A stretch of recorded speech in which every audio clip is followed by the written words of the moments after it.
तो ऐसे ही साधुओं का संग, सत्संग के द्वारा उनका समय भगवान की चर्चा करने में उचित हो जाता है। तो जब सनकादिक ऋषि चले बद्रिका आश्रम से कि चलो पृथ्वी लोक में चलते हैं और कोई महात्मा मिलेगा तो उसके साथ हम सत्संग करेंगे। अब रास्ते जब वहां से वो चले तो रास्ते में मिल गए नारद जी महाराज। आप लोगों को समझ में आ रहा है तो बोलिए जय सिया राम। जय सिया राम। जय सिया राम। अयोध्या में राम मंदिर का निर्माण हो गया, आप लोगों को खुशी है तो बोलिए जय सिया राम। जय सिया राम। रामनवमी भी था, भगवान राम का जन्मोत्सव धूमधाम से अयोध्या में मनाया गया। आप लोग भी अपने अपने तरह से मनाए होंगे।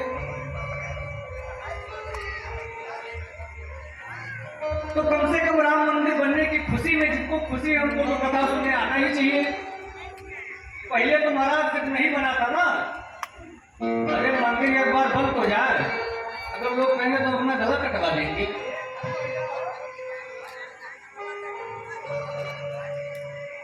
अब गला कटवाने की बात जानिए, कथा के नाम पर पर्ची कटवाना भी नहीं चाह रहे। तो सनकादिक ऋषि जब वहां से चले और नारद जी रास्ते में मिल गए महाराज।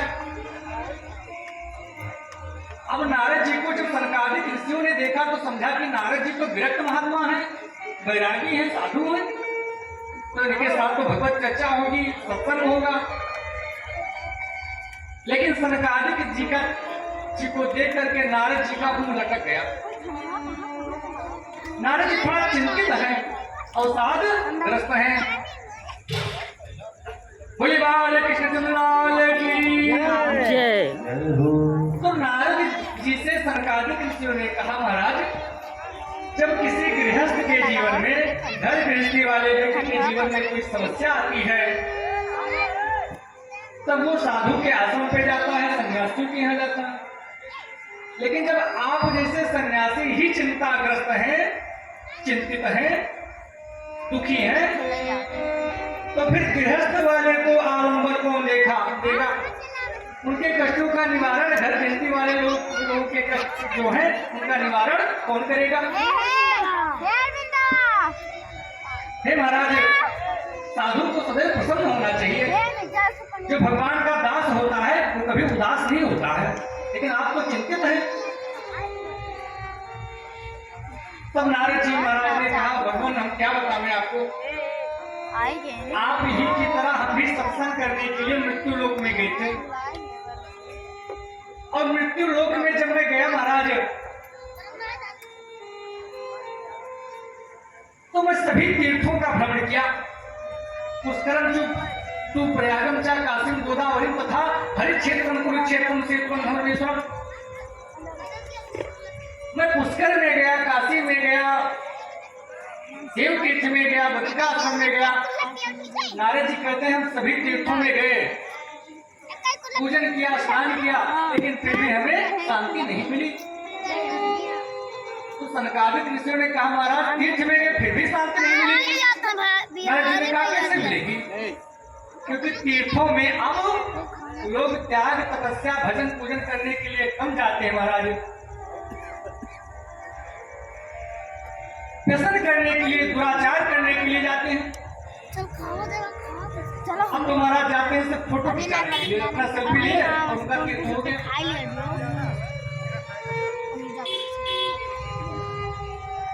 स्नान करने जाएंगे, स्नान करने के लिए नदी में कई नियम है, लेकिन सब ना करो, लेकिन कम से कम अपराध करो। और वहां जा करके जाइए, अयोध्या में राजधानी पर जाइए, और जो नए नए लड़के हैं, ये जो नए नए लड़के हैं, ये जाकर के खूब हल्ला करते हैं। लगता है कि मानो लंका के जितने राक्षस थे सब आ गए हैं। अरे स्नान करते समय मौन रहना चाहिए, नहीं बोलना चाहिए। भोजन करते समय, स्नान करने समय, स्त्री प्रसंग के समय मौन रहना चाहिए। तो तीर्थों में महाराज अब जितने पाखंडी थे 302 करके पहुंच गए तीर्थ में, 307 करके पहुंच गए तीर्थ में। तो जो व्यसनी लोग हैं, जो भोगी हैं, उनके जाने से धीरे धीरे तीर्थ का महत्व, तीर्थों का सार्थक हो गया। क्योंकि जब तीर्थ में कोई जाकर के दान करता है, तपस्या करता है, भजन करता है, तो महाराज तीर्थ को भी वो पवित्र कर देता है। तीर्थ में रहने वाले जो व्यक्ति हैं, जो धर्मात्मा हैं, वही तीर्थ को तीर्थ बनाते हैं। लेकिन यहाँ जो लोग वहां जाकर के जो व्यसनी हैं, भोगी हैं, वो जाते हैं और यह भी नहीं पता है कि मलमूत्र कहाँ क्या करना है। और कहीं भी बैठ के महाराज कुर्सी दे दी काका। खाए पिए पकौड़ा और फिर उनका धर्म कर्म हो गया वापस। तो अब तीर्थों का महत्व भी महाराज धीरे धीरे नष्ट हो रहा है कलयुग के प्रभाव से। तब नारद जी कहते हैं कि मैं संतों के आश्रम पर गया, सोचा कि ये साधु महात्मा है, इनके यहाँ तो सब ठीक ठाक चल रहा होगा भजन पूजन, लेकिन संतों की भी स्थिति धीरे धीरे महाराज गिरने लगी। और मैंने देखा कि एक आश्रम में बहुत शोर हो रहा था, हल्ला हो रहा था, और मैंने पूछा ये किसका आश्रम है, तो पता चला कि मोहनी बाबा का। अब आश्रम मोहनी बाबा का, और सबसे ज्यादा शोर हो रहा है, हल्ला हो रहा है। 10-12 बच्चे डोल रहे थे महाराज बाल गोपाल। पूछने पर पता चला किसका आश्रम है, ब्रह्मचारी जी का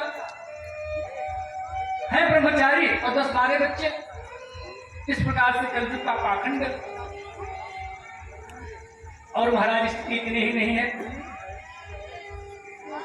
बहुधाम समर धाम जपी विषया